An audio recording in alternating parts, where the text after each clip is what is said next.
We live in Brooklyn, baby. We live in Brooklyn, baby. Welcome back, folks. Welcome back, everybody. So, dig it. Just on that last story, you know, when you were describing all this niggatry, no, because that's what it is. Nigga tomfoolery and all the rest of that. And it makes me think of, it just makes me think of all of these reality shows where it's just a bunch of arguments and cursing and screaming. It's like they're literally fostering this stereotype of just non-communication within the minority communities. And then obviously it's just, you know, it's branched out to where I guess all the different housewives, either the Italian housewives, the Atlanta housewives, everybody just arguing, screaming, and cursing at one another. Yeah. But to me, it's just more rank when it's the ghetto black folks. Yeah. And, you know, and that's why I said, you know, they should literally sound the horns of doom. Bring forth the death ships with the mega weapons and bring forth the nigga apocalypse. Just get rid of these niggas, get rid of them. Just exterminate them from the earth's surface. Because it just make my skin crawl. From the surface of the earth. Yeah, man. That's literally, man. I just had to put that in there because when I think about all of these, and it's like these people just revel in this ignorance. You know, they just like bask in it, like literally like they're like bathing in fucking holy milk or something like that. Like just the more niggerish and ignorant it can become, the better they seem to feel, the more energy they have. It's like ghetto Red Bull. But I mean, you know, for the record, my sister-in-law is a teacher of like 17 years. Okay, she said part of the reason she watches this, I don't know, because this is like what like the kids she teaches, like this is them, just grown up. So I'm like, well, why would you want to watch it at home if you watch it all day at school? You know, so I didn't really get a clear answer. It probably isn't a clear answer. Isn't a clear She probably answer. just fucking enjoys People it. just enjoy. Literally, that's what it is. They just enjoy that trash, and that's that. But back to something else. Well, we're going to a decent black person at this point. Oh, yeah, Michael Eric Dyson. So basically, Georgetown professor Michael Eric Dyson. Now, this has to be taken in context, but the name of the story is "Loving Jesus is interesting." Jesus interestingly homoerotic. So it says Monday's The Ed Show was guest hosted by MSNBC contributor Joy Reid, who kicked off the show discussing Duck Dynasty star Phil Robinson's comments about homosexuals and black Americans before the civil rights movement in recent interview with GQ. Reid welcomed Georgetown professor Michael Eric Dyson, whom she praised for his knowledge on American history and biblical theology. Reid started the segment saying that the Bible can be manipulated to support any argument. She admitted that the Bible views the act of homosexual activities as a sin, but also said, in her opinion, who the fuck are you? You didn't write it. That the Bible is also anti-Christmas trees. Reid uses Jeremiah 10:10 for her "the Bible is against Christmas trees" argument, which she read before showing a clip of Phil Robinson's cutting a Christmas tree and a scene from the A&E show. Dyson then continued, "Look through the Bible. There's a lot of interesting things. The same men who sat up in church, of all men, I put my God, Jesus, over all women. I love him more than I love her. Do you really? That sounds interestingly homoerotic to people who are outside your religious tradition. I'm not suggesting it is, but I am suggesting there are some very interesting narrative tensions within the Bible itself and within Christianity beyond that." Reid agreed and ended this segment saying she hoped the audience would listen not only to Jesus' words, but those of Michael Eric Dyson as well.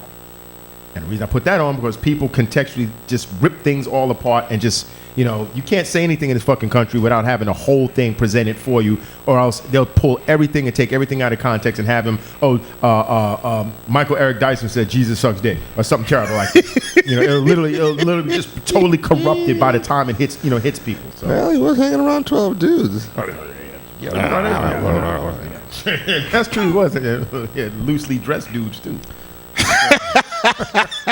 So I'm like, yo, man. One dude's name was Brutus, wasn't it? That is correct. No, it wasn't Brutus. So, what is your point on this, man? It just shows once again how either my thing is with the Bible, either you take it as it is, those crazy Israelites, and I think these dudes are nuts and insane, but they're like, let's literally take the Bible for what it's worth, which you cannot possibly do because it totally, goes against the laws of the land. You cannot just go stone your son or your somebody for working on the Sabbath or something like that. You can't do that. Okay, finish. But so to say that you could take it literally as far as the death dealing is ridiculous. But the meaning of a lot of the passages and stuff they try to adhere to, but I think they're completely extremist and completely ridiculous. But if you are going to embrace said book or any book for that matter, I don't think we as people have the right or the authority to just pick and choose, rework, reconfigure to suit what we want to do at that particular time, to suit whatever agenda we have at that particular time, because who are we? Aren't we just humans? Did we not? I mean, unless somebody is truly anointed by God himself, and I don't mean by just saying it, I mean like a big giant fucking hand comes out of the sky that's like the size of the Empire State Building and touches somebody's forehead for everyone to see, then I'll listen to that person. Other than that, you're just a man just like I am, and so on and so forth. Oh, Skillet, you're asking too much. It's all about, the right platform, the nice tone of your voice, and then you can be whatever the fuck you want. True. No, true. I mean, you could do a Jim Jones on people and have people drink the Kool-Aid and drop it. This is why I said in my book, I'm like, you people turn your nose up at these Muslims because they're radical and they're this and they're crazy and blah. They're just following their Bible. Their book. They're following their book. Yeah, just like you're unlike you hypocrite, lying Christian scum who just picks this and plucks that and whatever. You don't like Christians, do you? Well, that's what I know. As I state in my book, I'm talking about Christianity because that's what I was raised in. I was a Catholic until I was 15. That's what I know. That's the only book that I read. So, I don't like that. So I'm sure I'm not going to go fucking read other shit. I got to go translations just to hear shit that I won't want to hear. That I think is bullshit anyway. Because again, as I tell people, before I'm reading anything else, if your God doesn't present himself to me, I don't want to hear shit. If your God has ever presented himself to anyone who's able to produce evidence that that presentation actually took place, if you can't do that, shut the fuck up. Because while you people are running around with my God is real and their God isn't, what does it accomplish? None of you people have ever seen any of your gods. No, they see him because they all kill each other and shit, and they go see him for real. Well, but they never see them in their living bodies, their waking bodies. They're going to be in the galleys of the mothership, but that's another story altogether. Yeah, oh Christ, yeah. So that's just my point. I'm like, it's just so pathetic and ridiculous. And then again, you have these people running around. Oh, it could be misinterpreted. So then why the fuck are you bothering? Well, see, if it could be misinterpreted so easily, why are you people even bothering? And who is to say that your interpretation is better than this other person's interpretation? That's why I like this thing, because he's not saying that, this dude hanging around 12 guys, loosely dressed, mad, sweaty, and hot is necessarily some homoerotic shit, But you can see, obviously, the way I presented that image, you can see it. You can make a case, whether ridiculous, make it facetious, comedic case. But listen how I just said it, So, and I'm clearly people go, no, you're seeing it the wrong way. You're wrong. But if I had let's say, three or 4 million people that believe the way I believe, sure, you'd have a church and you'd be rich. Exactly. But what were you going to say? I think Macy's is having a sale on apostolic casual slacks. Oh yeah, exactly. Yeah. This is why, to me, this is also laughable, okay? You people can't prove shit. You don't know shit. You think you know shit. You want to believe shit. And you let this rule your life. And worse yet, you let it allow you to take other people's lives. Or make other people's lives miserable.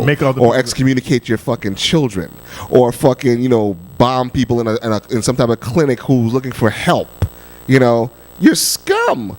You're all fucking scum. Yeah, it just seems like religion just seems to cause more damage. See, my thing is, on a global scale, because I know people feel that religion helps them get through individual crisis situations and so on and so forth. Where someone said, people only want to seem to find God when they're doing bad. When they're on their last legs, of course. The God of convenience. You're not like asking for this dude, just thanking him for the good luck you've had. You're basically begging him for when shit goes bad. And quite frankly, if I was God, I'd be pretty offended. Oh yeah, you're lightning bolts to the top of the dome for everybody. But be that as it may, overall, you look at how many religious motherfucker. What the fuck? Oh, the laptop is dying. Yeah.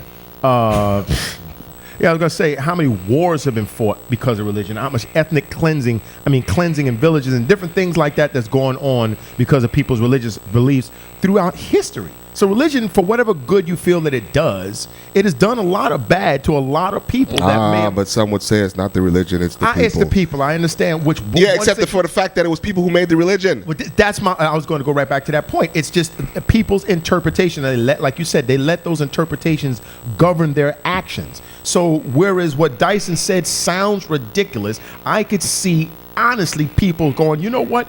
Yeah, that's right. Especially if they was like wanted to, like you said, with the not to say that GLAAD would ever do this, but I could see somebody that wants to say, hey, you know, God is not against, or Jesus wasn't against male bonding and stuff like that, because he hung out with 12 dudes all the time.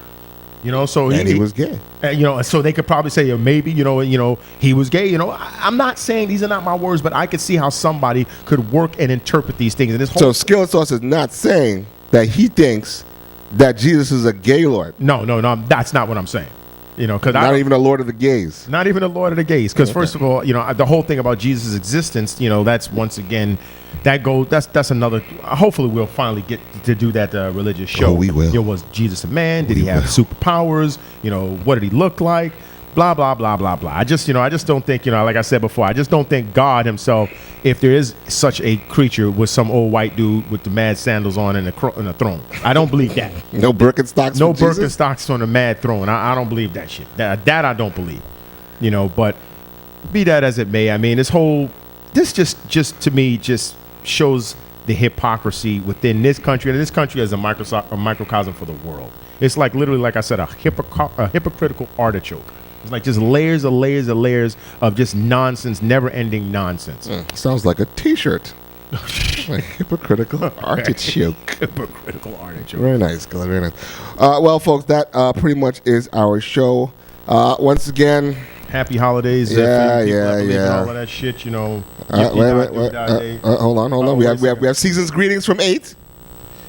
Yeah, I just figured I'd play Santa Claus for this last show of the year. Oh, really? Yeah. So you're Santa Claus? I mean, just for today. Just for today? Okay. Yeah. I didn't realize that one of my close friends had a dream that they was trying to follow, you know, pretty much for his whole life. And I just want to give him a chance to live out that dream here on Insanity Check Radio, if y'all don't have a problem with it. Nah, man, I don't have a problem with it, man. All right, here we go. Yeah, I know. I can hear this. Let's go.